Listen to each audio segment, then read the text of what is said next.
감사합니다. 오늘 하나님께서 우리에게 주시는 말씀은 마가복음 2장 15절부터 17절까지 말씀입니다. 이번 주에 큐티했던 말씀 중에 마가복음 2장 15절부터 17절까지 말씀입니다.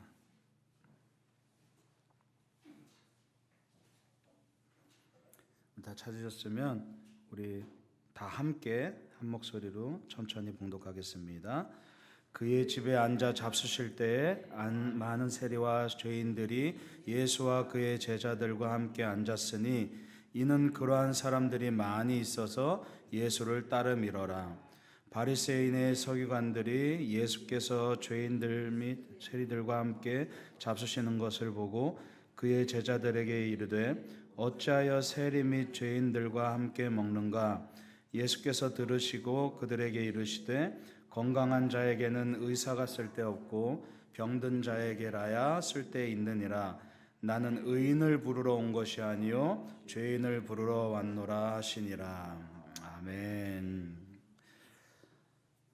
이제 새해 첫 예배를 주님 앞에 드립니다. 올 한 해 새롭게 시작하면서 여러분들의 삶이 복음과 함께 시작하고 또 그 복음 안에서 하나님의 나라를 누리는 그런 여러분들 되시길 간절히 축원합니다. 우리가 계속해서 특별기도회를 통해서 복음에 대해서 다시 한번 생각해보고 또 이번 달이 이제 큐티 본문이 전체적으로 마가복음에 대한 것이어서 우리가 계속해서 예수님의 그 생애와 예수님의 가르침 또 복음의 그 정수에 대해서 함께 좀 생각해 보면서 정말 우리의 신앙을 다시 한번 새롭게 하고 우리가 지금까지 뭔가 오랫동안 신앙생활하면서 자꾸만 나도 모르게 어그러진 그런 신앙생활이 있었다면 다시 한번 바로잡고 올바르게 나아가는 그런 여러분들 시간을 축원합니다. 오늘 제목은 예수를 따르는 죄인이라는 제목으로 함께 좀 나눠보고자 합니다. 사실 성경에 보면 예수님의 뭐 마태복음부터 요한복음까지 예수님의 행적을 살펴보면 우리가 볼 때 우리의 기준과 우리의 상식으로 볼 때 예수님의 행적은 별로 그다지 금욕적이거나 뭐 딱히 거룩한 척을 하지 않으신 걸 우리가 볼 수 있습니다. 그러니까 예수님이 거룩했던 이유는 외적으로 풍겨나는 행동이나 말투 때문에 거룩했던 것이 아니라 사실은 예수님의 삶이 그러하셨고 그 삶을 통해서 나타내신 예수님의 능력으로 인해서 거룩하셨던 거죠. 사실 외모로 풍겨지는 예수님의 모습은 정말 보잘것없는 모습이었습니다. 그냥 나사렛 저 시골에서 목수의 아들로 태어나서 뭐 딱히 뭐 아름다운 풍채도 아니었고 그렇다고 뭐 좋은 가문에서 자라난 것도 아니었고 그렇다고 뭐 학벌이 뛰어난 것도 아니었고 정말 뭐 하나 내세울 것이라고는 사실은 아무것도 없었습니다. 그러니까 우리가 지난번에 얘기했죠. 우리가 입은 옷을 가지고 그 사람을 평가하는데 겉으로 보여지는 모습을 보면 예수님은 도저히 하나님의 아들이라고 상상할 수 없는 정말 그 외모와 풍채 보여지는 것들이 또 말투도 그렇고 그다지 정제되지 않고 그다지 뭔가 학식이 높아 보이지도 않고 별로 보잘것없는 그런 외모였음에도 불구하고 그런 풍채였음에도 불구하고 예수님께서 정말 그 살아가신 그 삶과 예수님께서 그 생애 동안 보여주신 그 말씀들의 능력들이 하나님의 아들로서의 그 능력들을 보여주셨기 때문에 우리가 예수님을 거룩하다라고 그렇게 말할 수 있습니다. 우리가 세상을 살아가면서 사람을 판단할 때 여러 가지 기준들이 있습니다. 대부분은 근데 외적인 기준들이죠. 그래서 그 사람의 뭐 외모, 그 사람의 말하는 말투 여러 가지를 가지고 판단하는데 사실은 그 사람의 내면은 쉽게 판단할 수가 없습니다. 그래서 우리가 흔히 흔히 그런 말하죠. 나는 누군가를 보면 금방 그 사람을 파악할 수 있다. 근데 사실은 그거 다 거짓말입니다. 그 누구도 우리가 다른 사람의 내면을 쉽게 파악할 수는 없어요. 그래서 세상에서는 여러 가지 외적인 자격들을 얻기 위해서 애씁니다. 요즘에 보니까 뭐 베스트셀러 책 서점에 가보면 베스트셀러들이 대부분 어떤 책이냐면 예전에는 뭐 명작, 뭐 인문학 도서들이 베스트셀러인데 요즘에는 거의 대부분이 자기 개발 서적들이 베스트셀러들이라고요. 그러니까 그 얘기는 뭐냐면 우리의 가치관과 우리의 상식, 또 요즘에 우리 모든 사람들의 관심이 어디에 쌓여져 있는 겁니까? 세상의 경력과 스펙을 쌓는데 모든 관심이 맞춰져 있다는 얘기입니다. 왜냐하면 세상은 그것으로 우리를 판단하기 때문이죠. 그런데 우리가 적어도 이 자리에서 함께 나눌 것은 우리가 세상에서 어떤 자격을 갖추느냐를 이 자리에서 나눌 것이 아니라 정말 우리가 신앙인으로서, 주님의 자녀로서 내가 어떤 모습을 내적으로 갖춰야 하는지, 그래서 우리를 판단하는 것은 다른 사람의 판단을 받는 것이 아니라 정말 주님께서 우리를 판단하실 때, 주님께서 우리를 바라보실 때 어떤 자격을 갖춰야 되고 어떤 모습을 갖춰야 될지를 함께 좀 생각해 봤으면 좋겠습니다. 그래서 사실은 우리가 적어도 믿음 안에서, 신앙 안에서 누구를 판단할 자격은 없습니다. 오직 주님만이 우리를 판단할 자격이 있으시죠. 그래서 믿음이 좋다 나쁘다 이런 판단은 오로지 그냥 겉으로 드러나는 모습에 의지할 때가 참 많습니다. 그래서 겉으로 보여질 때 뭔가 신앙생활 열심히 하고 예배 빠지지 않고 또 헌신도 열심히 하면 저 사람 신앙 좋다라고 보여지지만 정작 그렇지 않으면 우리는 쉽게 정죄할 때가 참 많죠. 저도 목회하면서 참 회개할 때가 되게 많습니다. 그래서 속으로, 저도 사람이니까 속으로 저 사람은 신앙이 참 좋다 이렇게 생각했는데 나중에 결과를 보고 나면 그렇지 않은 경우도 있고, 또 어떤 사람은 예배에 잘 참석하지도 않고 또 뭔가 교회에서 열심히 봉사하지도 않아서 저 사람은 별로 드러나지가 않아서 저 사람은 신앙생활 별로 열심히 안 하나 보다 이렇게 혼자 정죄하고 판단할 때도, 또 나중에 보면 전혀 그렇지 않은, 정말 오히려 신실한 믿음을 가지고 있던 모습을 발견하면서 참 스스로 회개할 때가 굉장히 많습니다.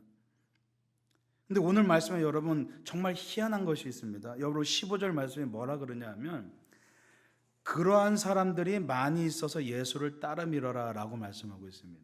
그러한 사람들이 누굽니까?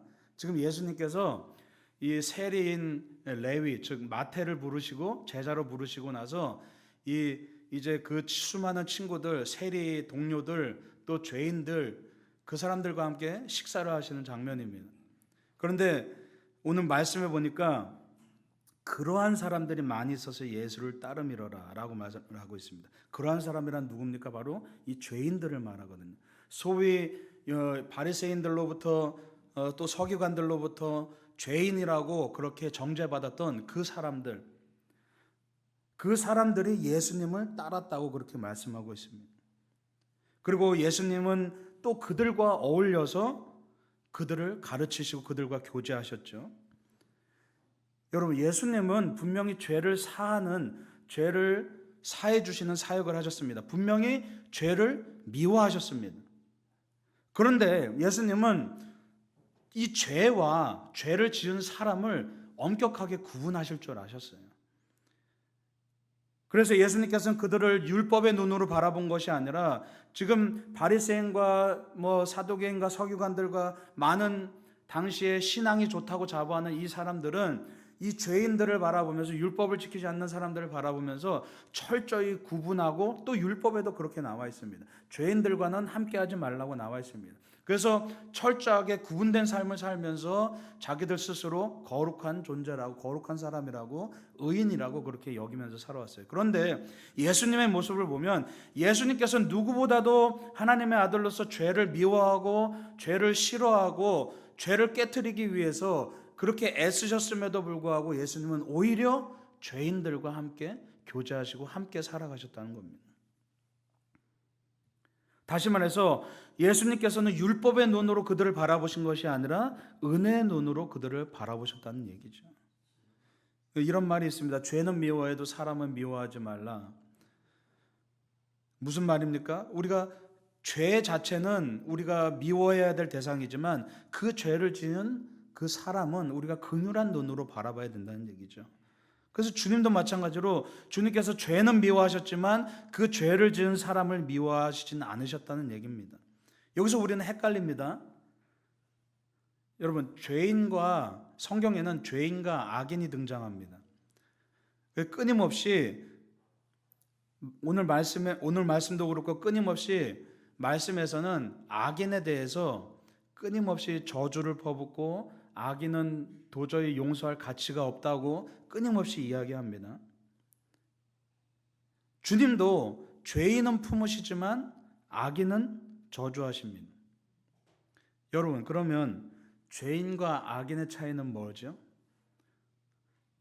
우리가 흔히 생각할 땐 죄인과 악인 하면 똑같은 거잖아요. 그렇죠? 죄를 짓는 사람이 악한 사람이고 악한 사람이 죄를 짓는 거고. 근데 성경에서는 죄인과 악인을 분명히 구분을 합니다. 그래서 악인은 이렇다. 방금 우리가 처음에 조용한 기도할 때 시편 1편을 봉독했지만 거기서도 복 있는 사람은 이러하고 또 그 다음에 뭐라 그래요? 악인은 그렇지 않은데 악인은 이러이러한 사람들이다라고 그렇게 분명히 규정을 하죠. 그래서 예수님도 악인에 대해서는 절대로 타협을 하지 않습니다. 절대로 여지를 주지 않습니다. 오히려 저주를 퍼붓습니다. 그런데 예수님께서는 오히려 죄인들과는 함께 어울리시면서 오히려 죄인들을 찾아서 다니시는 분이에요. 그러면 도대체 죄인과 악인은 무슨 차이가 있습니까? 분명한 차이가 있습니다. 죄인이란 스스로 자기가 죄인이라고 고백하는 사람입니다. 그럼 악인은 뭡니까? 악인은 스스로 자기가 의인이라고 말하는 사람이에요. 그래서 예수님께서 끊임없이 바리새인들과 그 당시의 종교 지도자들에게 뭐라고 얘기해요? 이 독사의 자식들아! 라고 저주를 퍼부으시죠. 왜? 그들은 그들 스스로가 의인이라고 생각했기 때문이죠.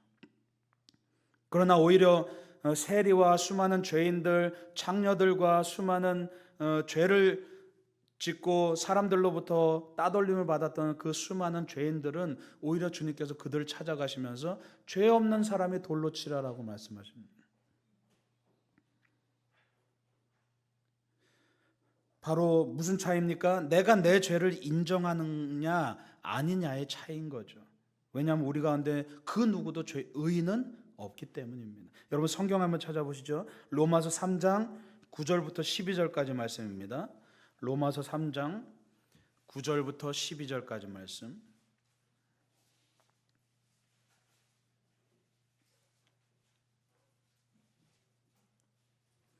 로마서 3장 9절부터 12절까지 말씀. 우리 다 같이 함께 천천히 봉독하겠습니다. 그러면 어떠하냐? 우리는 나으냐? 결코 아니라.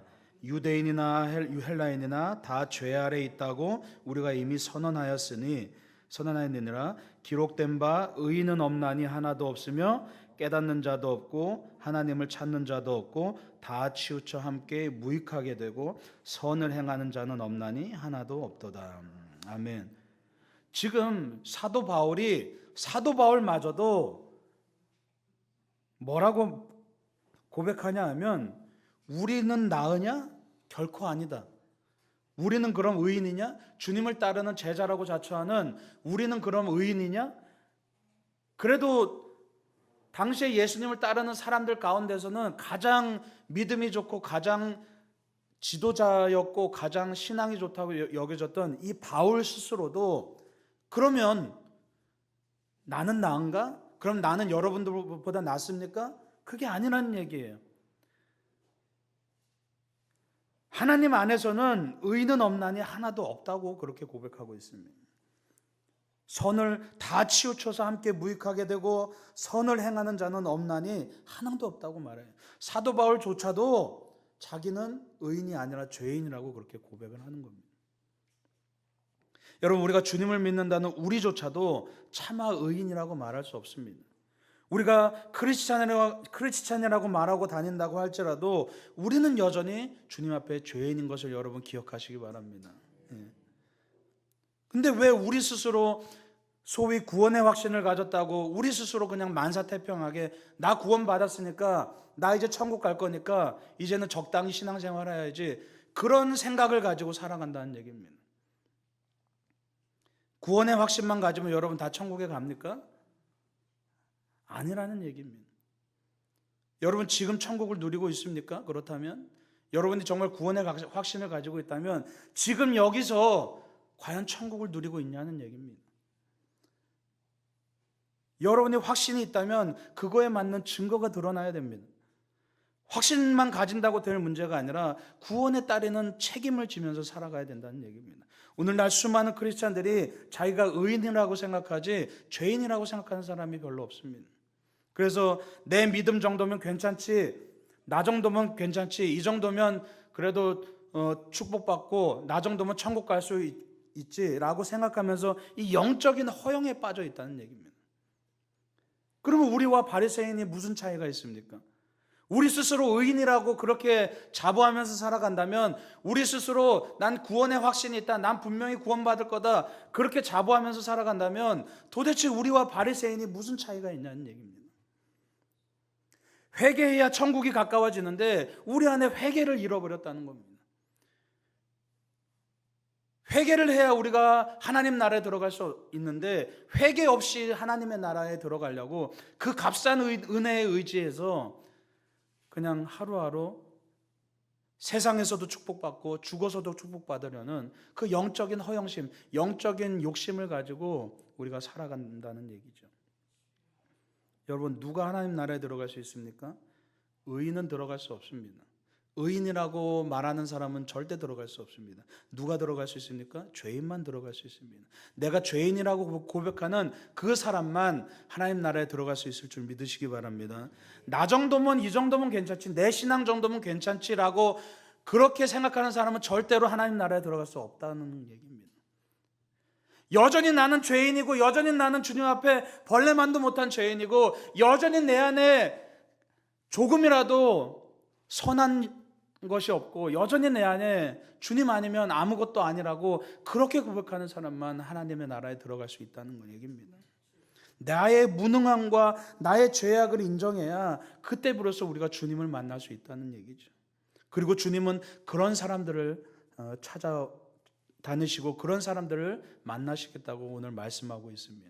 주님은 의인들의 친구가 아니라 주님은 죄인들의 친구라는 겁니다.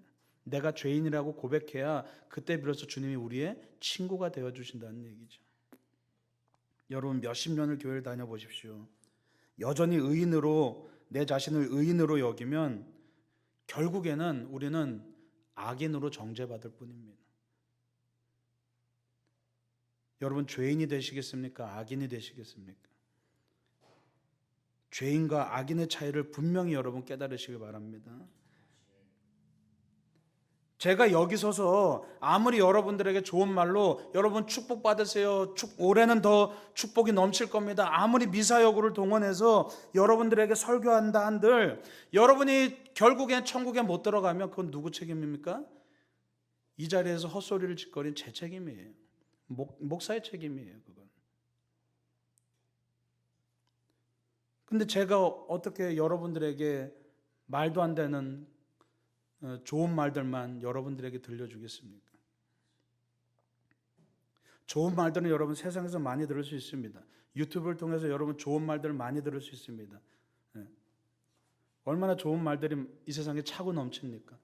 그런데 그나마 이 자리에 와서도 좋은 말들만 들으면서 내 스스로를 자부하고 내 스스로 의인이라고 생각하며 내 스스로 그냥 나만의 기쁨에 넘쳐서 은혜 받았다고 하고 돌아간다면 그게 우리의 신앙에, 우리의 영적인 생명에 무슨 도움이 되겠냐는 얘기예요.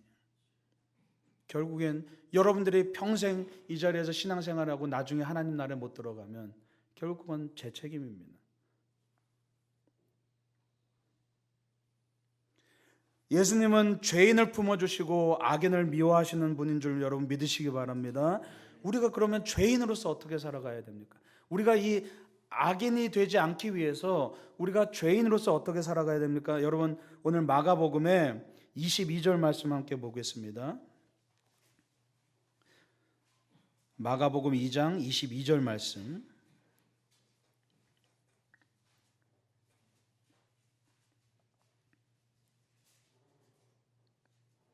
마가복음 2장 22절 말씀입니다. 함께 봉독하겠습니다. 새 포도주를 낡은 가죽 부대에 넣는 자가 없나니 만일 그렇게 하면 새 포도주가 부대를 터뜨려 포도주와 부대를 버리게 되리라. 오직 새 포도주는 새 부대에 넣느니라 하시니라. 아멘. 예. 여러분 우리가 회개하라 천국이 가까웠느니라 예수님께서 선포하셨을 때 그 회개라는 단어는 이 헬라어 원어로 메타노이아라고 하는데 이 원래 뜻이 뭐냐면 그냥 뭐 죄를 뉘우친다 이런 뜻이 아니라 의식의 전환이라는 그런 뜻입니다. 다시 말해서 생각을 완전히 뒤바꿔라 이런 뜻이에요. 생각을 뒤바꾼다는 말은 뭡니까? 바로 내 삶 전체를 완전히 개혁시키고 완전히 뒤바꾸라는 그런 얘기입니다. 그러니까 회개라는 뜻은 단순히 내가 주님 앞에서 눈물 흘리면서 하나님 나 이러이러한 죄 지었습니다 고백하는 게 회개가 아니라 회개는 반드시 뭐가 따라야 됩니까? 내 행동이 따라야 된다는 거예요. 내 책임이 따라야 된다는 겁니다. 그래서 회개라는 것은 내가 그냥 고백에 그치는 것이 아니라 내 입술의 말에 그치는 것이 아니라 내 삶으로도 그렇게 완전히 뒤바뀐 삶을 살아야 된다는 얘기입니다.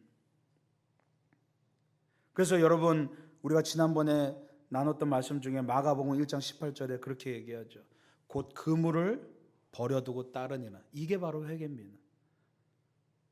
내가 한 1년쯤 생각해 본 다음에 그물을 버려두고 따르니라가 아니라 뭐라고 얘기합니까? 곧 그물을 버려두고 따르니. 이게 회개입니다. 주저할 필요가 없습니다. 롯의 아내처럼 주저하다가 그 자리에서 이것도 저것도 아닌 것처럼 그냥 굳어지는 것이 아니라 내가 주님 앞에서 주님의 말씀을 들었을 때 바로 그 자리에서 내가 곧 일부분을 버려두고 따르는 것이 아니라 곧 모든 것을 버려두고 따르는 것이 진정한 회개인 줄 여러분 믿으시기 바랍니다.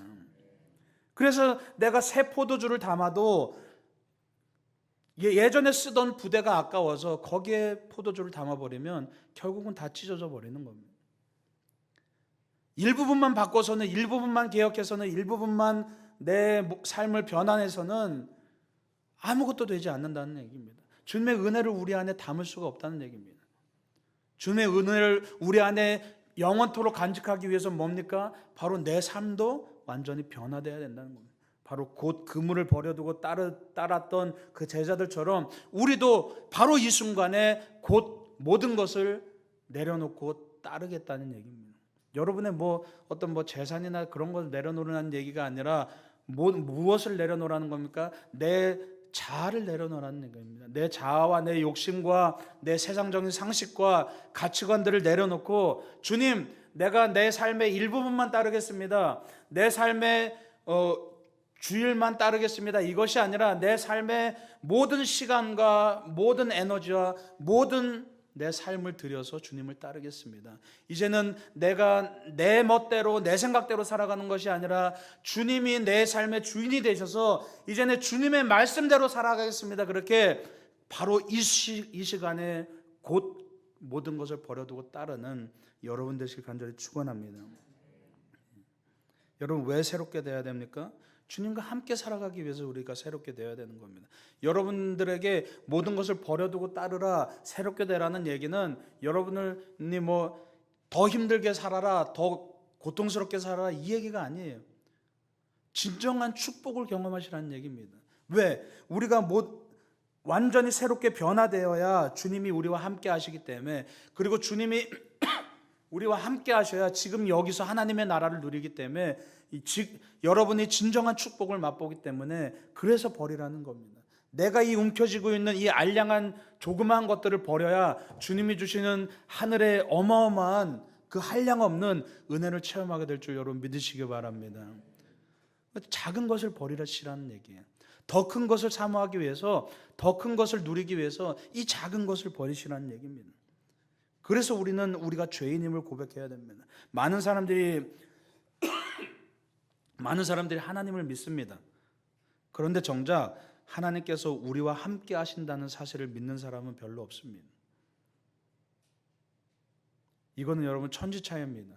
그래서 삶 속에서는 자기 뜻대로 자기 의지대로 살아갑니다. 의인인 척하면서 살아갑니다. 내가 하나님을 믿지만 정작 내 삶에 하나님이 함께 하신다는 사실은 잘 믿으려 하지 않기 때문에 의인인 척하면서 살아가요. 그러다 보니까 내 스스로 폼나게 살려고 하고, 내 스스로 정말 거룩한 척 모습을 드러내려고 살려고 하고, 내 스스로를 위로하면서 나는 그래도 좀 괜찮은 사람이지, 나는 그래도 좀 좋은 사람이지, 라고 스스로를 의인으로 여기면서 살아갑니다. 그런데 예수님은 분명하게 말씀하십니다. 대충 말씀하시는 것이 아니라 예수님은 성경에 명확하게 말씀하세요. 그런 사람이 악인이라고 말씀하십니다. 그리고 악인에게는 난 그 어떤 자비도 베풀지 않겠다고 말씀하고 있습니다. 내가 괜찮은 척 하려고 했던 것들, 내가 좋은 사람인 척 하려고 했던 것들, 그 모든 알량한 자존심들을 주님 앞에 전적으로 내려놓으시기 바랍니다. 그리고 겸손하게 주님, 내가 죄인입니다. 내가 새해를 시작하면서 주님 맨날 복 받으세요, 복 받으세요 이 얘기만 할 것이 아니라 내가 정말 새해를 시작하면서 주님, 내 옛된 자아가 주님 앞에 완전히 죽어집니다. 내가 십자가 앞에서 완전히 죽어집니다. 나는 죄인입니다. 그래서 주님이 필요합니다. 주님, 나와 함께 해 주십시오. 이렇게 고백할 수 있는 여러분들 되시길 간절히 축원합니다.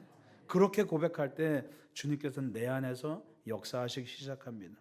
천국의 은혜를 베풀어 주시기 시작합니다. 그럼 우리가 실제로 생각뿐이 아니라 실제로 하나님의 나라에서 살아가게 되는 겁니다. 그러면 여러분들이 주님의 기쁨이 되는 사람이 되는 거죠. 주님께서 내 사랑하는 아들 딸아 내가 너를 기뻐하노라 말씀하셨던 것처럼, 마가복음 1장에서 그렇게 고백하셨던 것처럼 우리가 정말 죄인임을 고백할 때 죄인으로 머물러 있는 것이 아니라 죄인으로 고백할 때 비로소 우리가 의인이 된다는 겁니다. 죄인이라고 고백할 때 비로소 우리가 주님의 사랑받는 자녀가 되고 주님이 기뻐하시는 자가 된다는 사실을 여러분 기억하시기 바랍니다.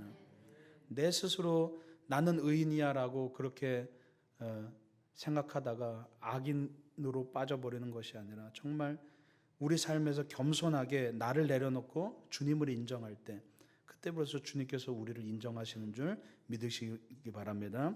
그래서 새해를 시작하면서 완전한 삶의 개혁을 이루시고 악인이 아니라 정말 죄인으로서 주님 앞에 겸손히 나가서 주님 품 안에서 즐거워하고 세상에서 즐거워하는 것이 아니라 주님 품 안에서 즐거워하고 주님 품 안에서 진짜 천국, 말로만 천국이 아니라 진짜 천국의 삶을 누리는 새해가 되시길 간절히 축원합니다. 기도하겠습니다. 하나님 감사합니다. 저희들 너무나 사랑하시고 이 자리에 불러주시고 아버지 하나님 우리를 품어주시고 안아주시고 아버지 하나님 우리를 위하여 잔치상을 준비해 주시면 너무나 감사드립니다. 우리가 날마다 주님을 떠나서 세상에서 방황하다가 결국에는 우리가 주님 없이는 아무것도 할 수 없는 죄인임을 깨닫고 다시금 주님 아버지의 집으로 돌아옵니다. 우리는 두려움과 여러 가지 책망의 걱정거리 때문에 쭈삣쭈삣 거리면서 주님 앞에 돌아오지만 주님은 그 모든 걸 잊으시고 단지 내 자녀가 돌아왔다는 그 사실만으로 기뻐하시면서 우리를 품에 안으시고 우리를 따뜻하게 맞아주시는 분임을 우리가 기억합니다. 아버지 주님의 잔치자리에서 우리가 함께 누리길 원합니다. 우리에게 부어주시는 그 하나님 나라의 소망을 가지고 함께 누리는 새해가 되길 원합니다. 주님, 우리가 주님의 기쁨이 되길 원합니다. 주님, 우리와 함께 동행하여 주시고 놀라운 주님의 역사를 베풀어 주시옵소서. 예수님의 이름으로 기도했습니다.